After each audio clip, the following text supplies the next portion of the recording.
শীতকাল তো পড়ে গিয়েছে, বাজারে কিন্তু বেশ তাজা তাজা ফুলকপি পাওয়া যাচ্ছে।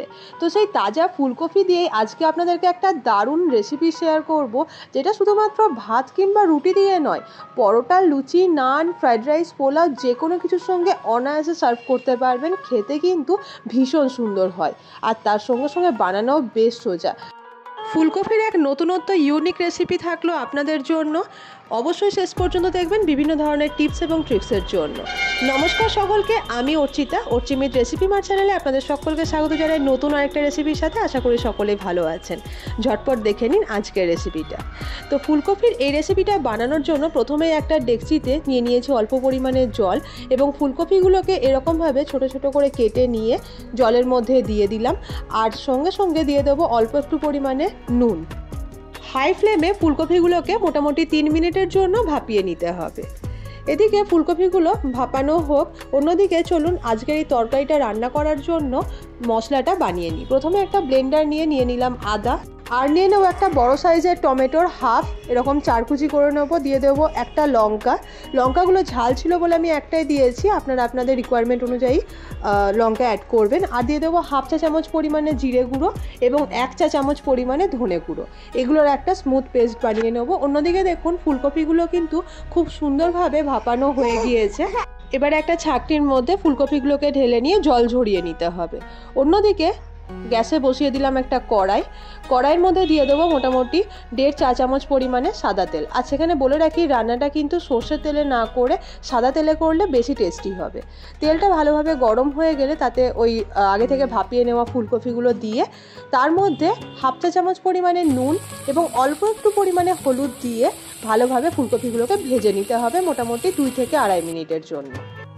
যখন ফুলকপিগুলোকে ভাজবেন গ্যাসের ফ্লেমটা কিন্তু মিডিয়ামে রাখবেন, এবং যতক্ষণ পর্যন্ত না চারদিকটা গোল্ডেন ব্রাউন কালার হচ্ছে ঠিক ততক্ষণ পর্যন্ত ফুলকপিগুলোকে ভেজে নিতে হবে। শীতকালে এই ফুলকপির টাইমে কিন্তু আমরা ফুলকপির বিভিন্ন ধরনের রেসিপি বানিয়ে থাকি, তবে আজকে আমি আপনাদেরকে যে রেসিপিটা বানিয়ে দেখাবো এটা কিন্তু বেশ ইউনিক একটা রেসিপি। বানানো যেমন সোজা, খেতেও হয় ভীষণ সুন্দর। আর সঙ্গে সঙ্গে যদি আপনারা বাড়িতে কোনো গেস্ট আসে বা কোনো একটা অকেশনে যদি এরকমভাবে ফুলকপির রেসিপি বানান, ভীষণ সুন্দর লাগবে কিন্তু। যাই হোক, ফুলকপিগুলো সুন্দরভাবে ভেজে নেওয়া হয়ে গিয়েছে। কড়াই থেকে তুলে রাখলাম একটা পাত্রের মধ্যে। এবার ওই একই কড়াইতে অল্প একটু সাদা তেল দিয়ে এরকমভাবে ডুমো ডুমো করে কেটে রাখা আলুগুলোকে দিয়ে দেব। এখানে আলুগুলোকেও কিন্তু ওই একই রকমভাবে অল্প একটু নুন আর হলুদ দিয়ে হালকা গোল্ডেন কালার করে ভেজে নিতে হবে চারদিকটাকে। নর্মাল আলু ফুলকপির তরকারি বানানোর সময়তে আলুগুলো যেরকমভাবে কাটা হয় সেরকম ডুমো করেই কিন্তু এই তরকারিটার ক্ষেত্রেও কাটতে হবে আলুগুলোকে। আলুগুলো ভালো করে ভেজে নেওয়া হয়ে গেলে ওগুলোকে একটা প্লেটের মধ্যে তুলে রেখে ওই একই কড়াইতে দিয়ে দেবো 2 টেবিল চামচ পরিমাণে মেল্টেড বাটার। আমি এখানে এই রান্নাটা বাটার দিয়ে করছি, আপনারা কিন্তু চাইলে সাদা তেলেও করতে পারেন অথবা ঘি দিয়ে বা অল্প একটু বাটার দিয়ে রান্নাটা করতে পারেন। যাই হোক, বাটারের ওপরে দিয়ে দেবো এবার গোটা গরম মশলা ফোড়ন হিসাবে, আর দেবো একটা শুকনো লঙ্কাকে এরকম করে ভেঙে। কয়েক সেকেন্ড এই গোটা গরম মশলা এবং শুকনো লঙ্কাটাকে ভেজে নেওয়ার পরে আগে থেকে বানিয়ে রাখা ওই মশলা পেস্টটা কড়াইতে দিয়ে দিতে হবে।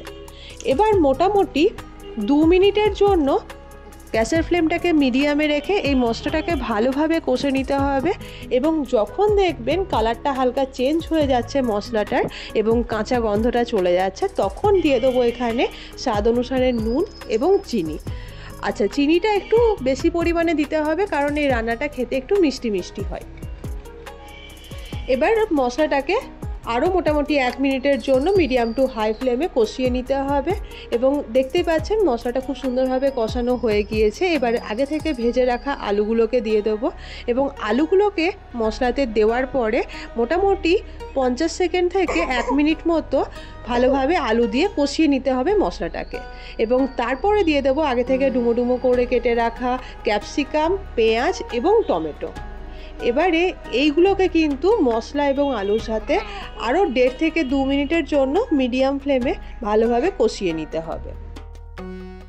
এখানে একটা টিপস দিয়ে রাখি, যেহেতু আমরা ক্যাপসিকাম বা পেঁয়াজটাকে আগে থেকে ভেজে নিইনি, সেই কারণে কিন্তু মশলার সাথে ভালোভাবে কষিয়ে নেওয়াটা জরুরি, না হলে কিন্তু এই ক্যাপসিকামের এবং টমেটোর ও পেঁয়াজের একটা কাঁচা স্মেল আসতে পারে। যাই হোক, ভালোভাবে কষানো হয়ে গেলে আগে থেকে ভেজে রাখা ফুলকপিটা দিয়ে আর কিছুক্ষণের জন্য একটু নাড়াচাড়া করে দিয়ে দেব জল।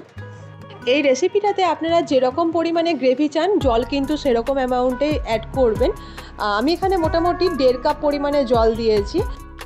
সমস্ত মশলা এবং সবজির সঙ্গে জলটাকে ভালোভাবে মিশিয়ে দিয়ে ঢাকা দিয়ে মিডিয়াম ফ্লেমে মোটামুটি 10 মিনিটের জন্য রেখে দিতে হবে, যাতে সমস্তটা ভালোভাবে সিদ্ধ হয়ে যায়। প্রায় 10 মিনিট হয়ে গিয়েছে, এবার ঢাকনাটা একবার খুলে নেব। আর মাঝে মাঝে কিন্তু আমি একবার করে খুন্তির সাহায্যে নাড়াচাড়া করে দিয়েছিলাম, যাতে তলাটা পুড়ে না যায়। দেখতেই পাচ্ছেন জলের পরিমাণটা কিন্তু অনেকটাই কমে গিয়েছে, এদিকে আলুটা ভালোভাবে সিদ্ধ হয়ে গিয়েছে। ব্যাস, এইগুলো যখন সিদ্ধ হয়ে গিয়েছে সেই মুহূর্তে দিয়ে দেবো আগে থেকে বেটে রাখা কাজু, পোস্ত, দই এবং চারমগজ বাটা।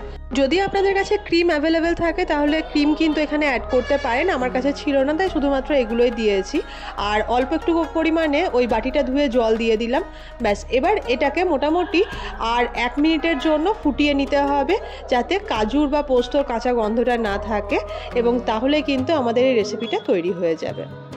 আচ্ছা, যখন 1 মিনিট বাদে ফুটে যাবে তখন কিন্তু আমি এখানে অল্প একটু পরিমাণে ধনেপাতা কুচি দিয়েছি। যদি আপনারা ধনেপাতাটা পছন্দ না করেন তাহলে কিন্তু স্কিপ করতে পারেন। ধনেপাতাটা দিলে এটাতে কিন্তু খুব সুন্দর একটা ফ্লেভার অ্যাড হয়।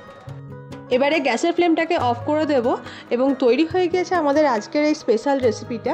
আশা করছি আজকের এই রেসিপিটা আপনাদের ভালো লাগলো। ফুলকপির বিভিন্ন রেসিপি তো আপনারা খেয়েছেন, তবে আশা করছি এই রকমভাবে ফুলকপির রেসিপি আপনারা এর আগে কখনো বানাননি। তাই রিকোয়েস্ট থাকলো অন্তত একবার এই সিজনে এরকমভাবে ফুলকপির রেসিপিটা বানিয়ে দেখুন। আর যদি বানিয়ে থাকেন খেতে কেমন হয়েছিল আর রেসিপিটা আপনি কোথা থেকে দেখছেন কমেন্ট বক্সে লিখে জানাতে ভুলবেন না। ভালো থাকবেন, সুস্থ থাকবেন। দেখা হচ্ছে নতুন একটা রেসিপির সাথে অন্য একটা ভিডিওয়। Till then, bye by.